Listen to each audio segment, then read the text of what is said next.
बुरे कर्म की ओर नहीं, तब कोई सहारा नहीं देता, सदकर्म की ओर। नारद जी ने मंत्र दिया और उसके बाद नारद जी ने अग्नि दीक्षा दी। एक दीक्षा तो होती है कान फोड़ू, एक होती है अग्नि दीक्षा, वो थोड़ा गुप्त काम है। वो जिस भी बच्चे को मिलती है उसके अंदर जैसे एटम बम विकसित होता है ना, ऐसे ही एटम बम की शक्ति विकसित हो जाती है, जिसको भागवत में कहते हैं सलाह। एक कृष्ण के अंदर थी ये शक्ति, वो चाहे तो अपने एटम बम को जगा दे। राक्षस फू, राक्षस ने सुना मंत्र फू, चित। क्योंकि अगर ऐसे किसी के कान में कोई मंत्र दाग दो ना तो वो मर भी सकता है बिटिया और जिंदा भी हो सकता है। लेकिन आनी चाहिए ना वो विद्या कि जिला भी दे और मार भी दे। अब वो विद्याएं लुप्त हो गई हैं। इस समय तपस्वी घट गए, काली रोटी खाने वाले हैं। बाबा लाल पीले नीले हरे कंठी माला 50 दुनिया भर के गंगा तीर पे, किस भरोसे? पापी पेट के लिए है। 2 रोटी मिलेगी, गंगा के किनारे मिल भी जाएगी, वहां हरियाणा में तो नहीं मिलने वाली, वहां तो कुटाई हो जाएगी। यहां मिल जाएगी, यहाँ श्रद्धावान लोग आएंगे, 2 रोटी मिल जाएगी, लाल चोला पहन के भजमन नारायण, भजमन नारायण। नारायण का कहीं अता नहीं, कहीं पता नहीं। खाली नारायण क्या है? रोटी दे देते, चलो वो भी ठीक है, पेट तो पालना ही है ना, पेट तो पालना है, वो तो करना ही पड़ेगा। जिंदा तो जिंदा रहना है तो पालना पड़ेगा। नारद जी ने ध्रुव का बेटा मंत्र ले लिया जी, गुरु मंत्र ले लिया जी। आज से मेरा ध्रुव इस जिंदगानी के मेले में अकेला नहीं है। और जब नारद जी ने कहा ना आज से तू अकेला नहीं है, तेरे पीछे गुरु की शक्ति खड़ी है। संकट आएगा, गुरु मंत्र बोलना है, गुरु पीछे खड़ा रहेगा। भरोसा बढ़ गया। 5 वर्ष के बच्चे को इतनी ताकत मिल गई, इतनी ताकत मिल गई। कल तक सोच रहा था मेरा कोई नहीं है, मेरा कोई है ही नहीं, मैं तो जंगल में अनाथ हूं। आज लगा कि कौन नहीं है मेरा, मेरा तो गुरु है। जब मेरे पे संकट आएगा, मेरा गुरु ने कहा है मैं आ जाऊंगा। गुरु नहीं आता है, जब आप पे संकट आएगा गुरु नहीं आएगा, गुरु की शक्ति आएगी, गुरु का बल आएगा, गुरु का विश्वास आएगा। और बिन विश्वास सिद्धि नहीं। इसीलिए रामायण में तो लिखा ही है शुरू के पन्ने में कि भवानी शंकरो बंदे पार्वती परमेश्वरे। भवानी शंकरो वंदे श्रद्धा विश्वास रूपिणो। श्रद्धा और विश्वास ही ऐसा चीज है मेरी बहनों कि आदमी को कहां से कहां भेज देती है, कहां से कहां भेज देती है। श्रद्धा और विश्वास बहुत बड़ी चीज है। अगर कथा सुन रहे हो और मेरे पे विश्वास करोगे ना कि ये आदमी तपा हुआ है, इसने बहुत जूते खाए हैं हिमालय पर्वत पर, तो जैसे ही विश्वास करोगे जो भी कमाई मैंने करी होगी गुरुजनों के और माता पिता के आशीर्वाद से सेवा करके, उसका अंश आपको मिलना शुरू हो जाएगा। और सोचोगे अरे पाखंडी पता नहीं कहां से पकड़ कर लाए गिरी साहब, किसी ढोंगी को लिया है पकड़ करके, ये लाल पीला कपड़ा पहन कर न जाने क्या बक बक, तो आपको नहीं मिलेगा। क्योंकि आपने क्या नहीं बनाई, न श्रद्धा बनाई और न विश्वास की ओर बढ़े। भगवान कृष्ण ने अपने मित्र को थप्पड़ मार के कहा था, सुन अर्जुन, श्रद्धावान लभते ज्ञानमय तत्परसयते इंद्रिय ज्ञानम लब्ध्वा पराशांतिम अचिरेणाधिगच्छति। मेरी बहनों, ये भागवत के श्लोक, गीता के श्लोक हमको दोहराने क्यों पड़ते, इसका एक राज जान लो। मैं भागवत गाऊंगा तो एक मंत्र बोल के उसको दोहराऊंगा, क्यों ऐसा क्यों कर रहा हूं? मैं सीधे ही कथा न सुना दूं ध्रुव के? मैं इसलिए करता हूं, या कोई भी कथावाचक इसलिए करता है कि शायद उसकी वाणी, शायद उसका सुर उन महापुरुषों के सुर से मेल खा जाए।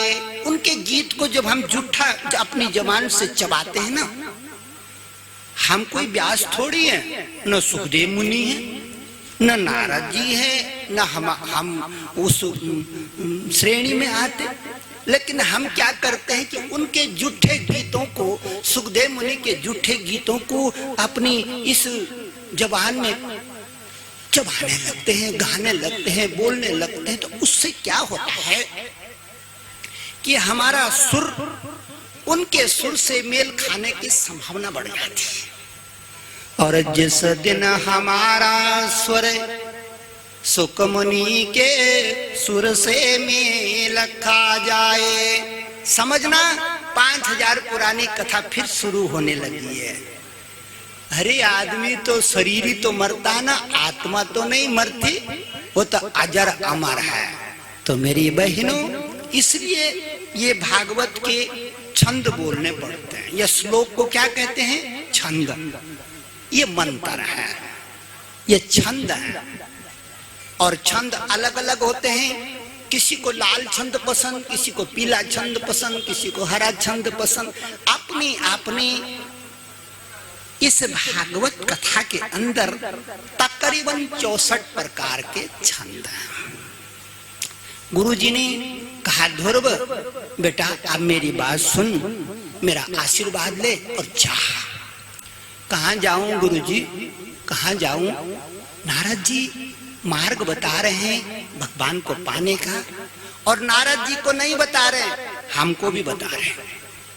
ध्रुव को नहीं बता रहे, हमको भी बता रहे हैं। नारदे उवाचे, अब जैसे ही मैंने कहा ना नारद उवाच, तो अगर मेरी श्रद्धा सच्ची होगी नारद जी पे, तो नारद जी के गुण मेरी ओर आने शुरू हो जाएंगे, नारद जी की वाणी मेरी ओर आने शुरू हो जाएगी, नारद जी का भाव मेरी ओर आने शुरू हो जाएगा। जैसे आप अपनी परदादी का, दादी का, नानी का नाम लेती हो ना, तो उसके गुण आपके अंदर दौड़ने लगते हैं, क्योंकि आपके अंदर खून का कतरा, कीटाणु, परमाणु बारीक रूप में आपके अंदर नानी का भी है। तो जैसे आपने नानी का नाम, अरे मेरी नानी, ओ काली माई, काली माई, फट नानी का जो गुण है आपके हृदय में आना प्रारंभ हो जाएगा। इसीलिए पुराने लोग कहते थे मेरे दादाजी स्वतंत्रता संग्रामी। क्यों कहते? इसलिए कहते कि जैसे दादा का नाम लिया, उस वीर की शक्ति उस नालायक में आने लगती, वो भी बड़ा आदमी होने लगता, इसलिए लेते हैं। इसलिए नाम लिया जाता है नारद उवाच, भगवान उवाच, सुक उवाच, ताकि उनकी शक्तियों से हमारा गठजोड़ हो जाए, मेल बैठ जाए, मेल। नारद उवाच, और मैंने पहले भी बता दिया नारद यहाँ का नहीं, स्वर्गीय है। क्या इनके नाम क्या आ गए? स्वर्गीय। यहाँ का आदमी मत समझना लाल पीला और चोटी छोड़ करके, वो तो नाटक के बच्चे नाटक करते हैं, रामलीला में नाटक में उसको प्रस्तुत करते हैं। ऐसा है नहीं, वो बहुत ऊंची चीज है नारद। नारदे उवाचे तस्मात् गच्छ भद्रं ते, उसका हाथ पकड़ रहे बच्चे का, चल इधर को। तस्मात् गच्छ भद्रं ते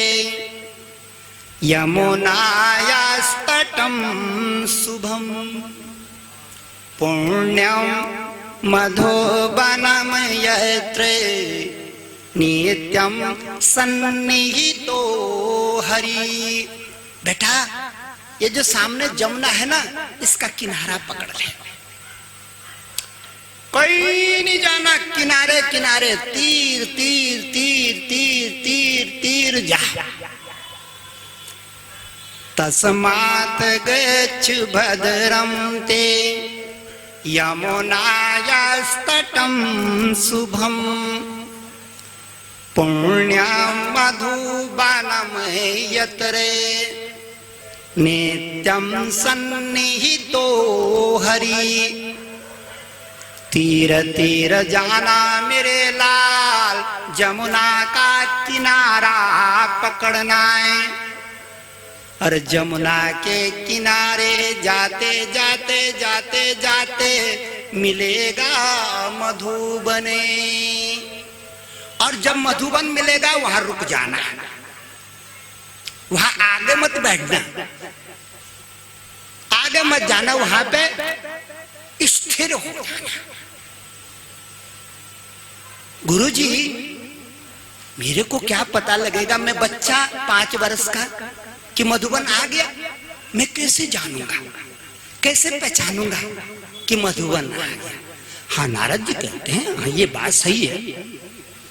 जब तू गंगा जमुना के तीर तीर जाएगा, और मैंने कहा गंगा जल पीते हो ना, ज्ञान मिलता है बिटिया, लेकिन कभी कभी जमुना जल भी पीना चाहिए, आदमी कर्मवान बनता है। इसलिए जमुना के किनारे आपने देखा होगा लोगों को पत्थर फोड़ने की शक्ति अनायास इनको मिलनी शुरू हो जाती है। और गंगा किनारे वाले आलसी पड़ा हुआ है, कई दिन से मुंह ही नहीं धोया, दूसरे का क्या धोएगा, अपना ही नहीं धोया। और है किसके किनारे? गंगा के किनारे, मुंह नहीं धोया, आलसी।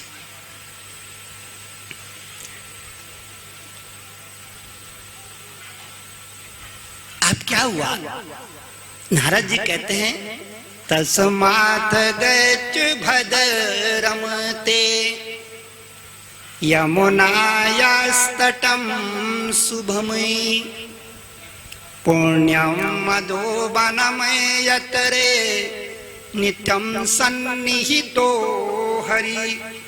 अरे पुत्र मधुबन मिलेगा, रुक जाना। कैसे पहचानूंगा गुरुजी में कि मेरी मंजिल मिल गई?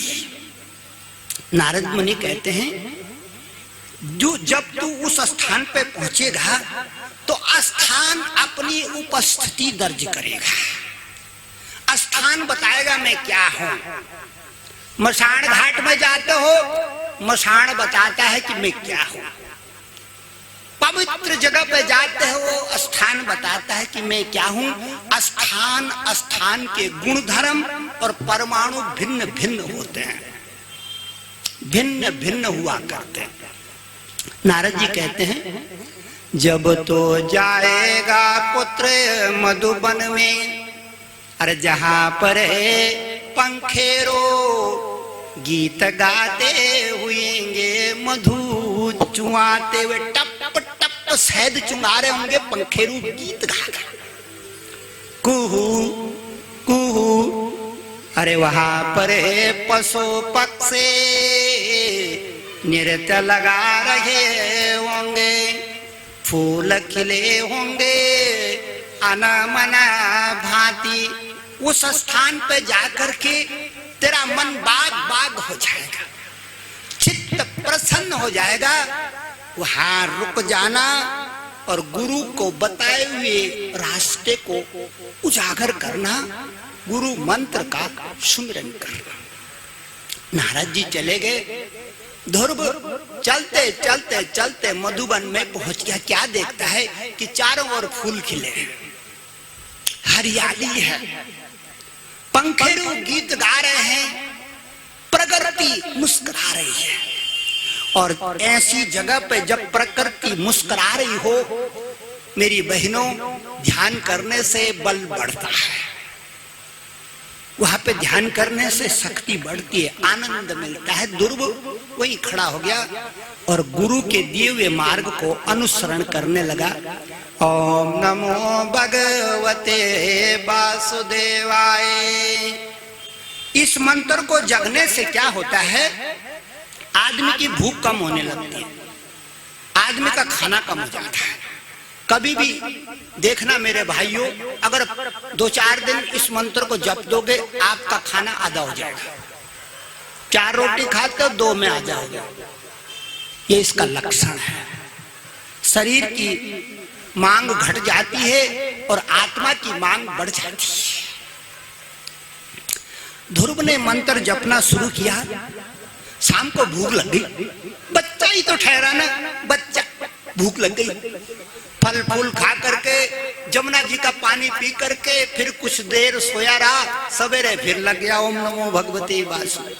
करते करते करते करते इसने फल भी छोड़े, फूल भी छोड़े,